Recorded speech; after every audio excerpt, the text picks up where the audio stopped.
One of the most common things I hear as a young LGBT person is that homophobia isn't really a big deal anymore. Yes, in a way, that's true. Things are 1,000 times better than they were 20 years ago.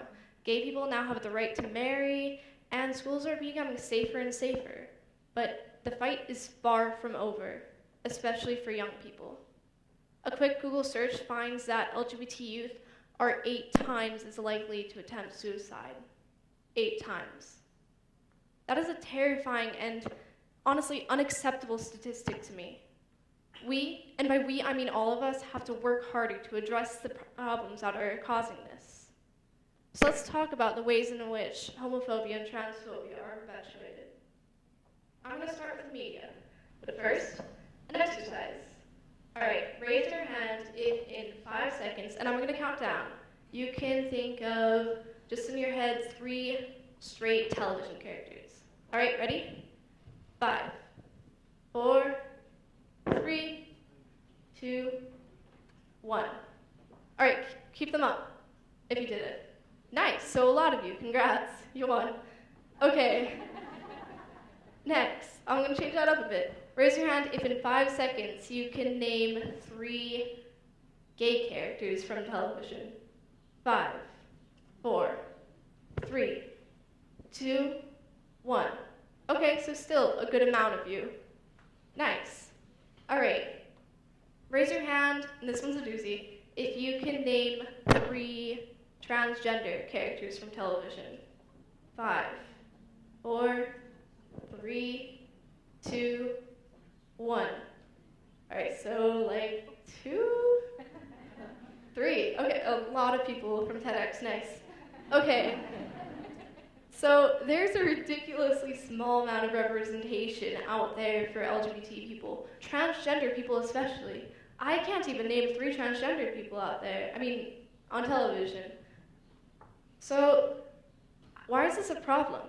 You can argue that this isn't really that big of a deal and that it doesn't affect our personal lives, but I'm going to refute that right now.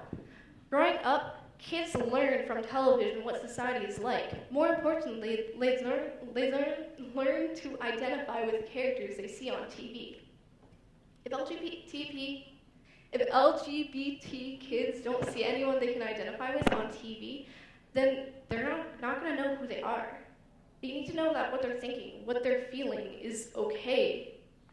A lot of them really don't. Trans kids especially need to know that they're not doomed to be a laughingstock, that they're not doomed to be a punchline. They need to be able to identify who they are and what they're feeling. Which is why I also think that teaching more inclusive sex ed is important. Sex ed currently doesn't include any gay or transgender education except for in 12 states. No states currently include transgender people in their curriculum. Why is this a problem? Again, kids don't know how to identify themselves. Elementary and middle school kids need to know that what they're thinking and what they're feeling is okay. I was one of the lucky ones. I grew up with my parents constantly telling me that they would love me no matter who I loved. In 6th grade, my best friend came out to me. That was super lucky on my part, if I'm gonna be honest. Some kids aren't like this though. Too many kids are growing up hating themselves. This is a huge problem that we need to address. Further on in the sex ed curriculum in high school when they're teaching about STIs, they need to include gay people in the discussion. It could save lives. Their incomprehension to do this shows from the fact that young LGBT men make up the largest group affected by HIV/AIDS. They make up 72% of new infections of people aged 13 to 24. 72%. Teaching more inclusive sex ed will save lives in many ways.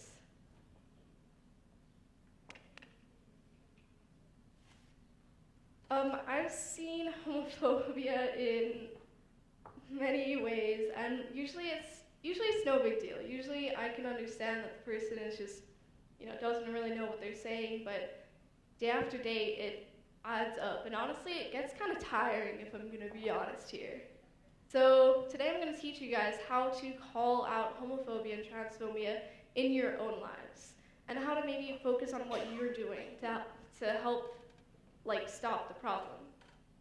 First of all, for the love of God, do not use gay and faggot as an insult. Oh man, that one is a biggie. I hate when I hear that one. It feels terrible to hear. Most of you guys know that it's getting better, but oh, it's bad. Second of all, I'm just going to teach you one little trick to try to see if you can filter out some of that bad stuff. So just think, would I be reacting this way? Would I be doing this if we were having a discussion about left-handed people instead of LGBT people?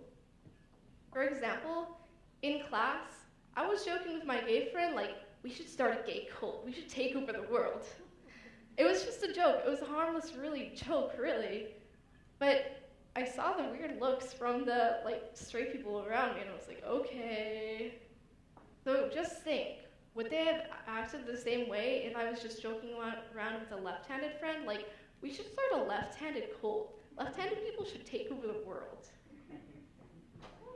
I personally don't think they would have. So the only other remaining way that you can be accidentally homophobic or transphobic in your own life is by ignorance. And that one's really easy to fix. So real quick, lesson time. Most people know what straight means. Most people know what gay means. By the way, gay is an umbrella term, so I call myself gay even though, I'm still into boys. Okay. Bisexual and pansexual. Most people know that one, but here's a quick thing. Bisexual and pansexual means you have the potential to be attracted to people of any gender. Okay, done with sexual orientation. Gender orientation. So gender, first of all, has nothing to do with body. Gender is what you are on the inside. Sex has everything to do with body. It's what the doctor said you were when you came out, pretty much. So, cisgender. Raise your hand if you know that term. Just want to see. Okay, a good amount. Not as much as I'd like it to be, TBH, but a good amount. But now you'll know. Cisgender, or cis, means what most of you are. It means that your gender identity matches what the doctor said. So your gender matches your sex. Now you know. Transgender is the opposite of that. It is an umbrella term to mean that your gender just doesn't match exactly with your sex.